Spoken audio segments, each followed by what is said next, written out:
ఎన్నికల ముందు వరకు ఆకాశానికి నిచ్చెన వేసినట్లుగా వై నాట్ 175 అంటూ ఊతరిగొట్టిన జగన్ పోలింగ్ తర్వాత కంటే గతం కంటే ఎక్కువ స్థానాలు అంటూ ప్లేటు ఫిరాయించారు. అంటే వైసీపీ మొదటి నుంచి చెప్పుకొస్తున్న వై నాట్ 175 ఒట్టి మైండ్ గేమ్ నినాదమే అని స్వయంగా జగనే తేల్చేశారు.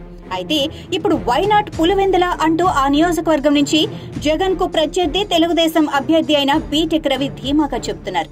ఇంతకాలం అక్కడ అంటే పులివెందులలో జగన్ కు ప్రత్యర్థి ఎవరైనా అది నామమాత్రపు పోటీగానే ఉండేది. ఎందుకంటే నియోజకవర్గంలో జగన్ కు లేదా వైఎస్ కుటుంబానికి ఎదురు నిల్చటం అంటే ప్రాణాల మీదకు తెచ్చుకోవటం అన్న భయం అందరిలో ఉండేది. అయితే 5 ఏళ్ల జగన్ పాలన పులివెందుల ఆ భయాన్ని పోగొట్టేసింది.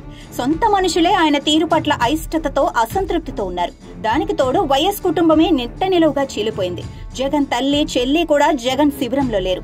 షర్మిల కాంగ్రెస్ ఏపీ అధ్యక్షురాలిగా జగన్ పైనే విమర్శల బాణాలు గుప్పించారు. స్వయంగా కడప లోక్సభ నియోజకవర్గం నుంచి కాంగ్రెస్ అభ్యర్థిగా నిలబడి జగన్ కు సవాల్ విసిరారు. కడప లోక్సభ నియోజకవర్గ పరిధిలోని పులివెందుల సెగ్మెంట్ లో కూడా షర్మిల ప్రభావం బలంగా కనపడింది. వీటన్నిటికీ మించి రాష్ట్రంలో జగన్ ప్రతిష్ట బాగా మసకబారటంతో పరిశీలకుల నుంచి అందరూ మరోసారి జగన్ అధికారంలోకి రావటం కష్టమన్న అభిప్రాయానికి వచ్చేశారు.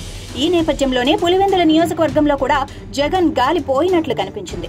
సరిగ్గా ఈ విషయాన్ని ఎత్తి చూపుతూ పులివెందుల తెలుగుదేశం అభ్యర్థి బీటెక్ రవి తాజాగా ఇచ్చిన ఒక ఇంటర్వ్యూలో కొన్ని ఆసక్తికర విషయాలను వెల్లడించారు.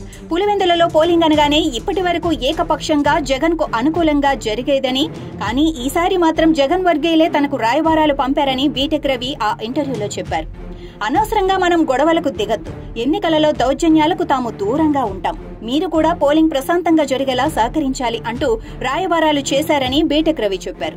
ఎప్పుడూ ఎన్నికలు అనగానే చెలరేగిపోయి దాడులు, దౌర్జన్యాలు, బూత్ క్యాప్చరింగ్ కు పాల్పడే వైసీపీ మూకలు పులివెందులలో ఈసారి ప్రశాంతంగా ఎన్నికలు జరిగేలా చూద్దాం అంటూ కాళ్లబేరానికి వచ్చారు. అంటే రాష్ట్రంలో జగన్ అధికారం కోల్పోవటం ఖాయమన్న నిర్ణయానికి వారు వచ్చేశారని అర్థం అని బీటెక్ రవి వివరించారు. ఎటూ జగన్ అధికారం కోల్పోతారు, అటువంటి జగన్ కోసం తాము గొడవలకు పడితే వచ్చే ప్రభుత్వం తమను వదలదన్న భావన వారిలో కలిగిందని, అందుకే మాచర్లలో పోలింగ్ సందర్భంగా హింస ప్రజ్వలితే ఎన్నికల హింసకు కేర్ ఆఫ్ అడ్రస్ లాంటి పులివెందులలో మాత్రం పోలింగ్ ప్రశాంతంగా జరిగిందని బీటెక్ రవి ఆ ఇంటర్వ్యూలో చెప్పారు. నియోజకవర్గంలో భారీ పోలింగ్ జరగటం కూడా జగన్ వ్యతిరేకతకే అద్దం పడుతుందని ఆయన వివరించారు.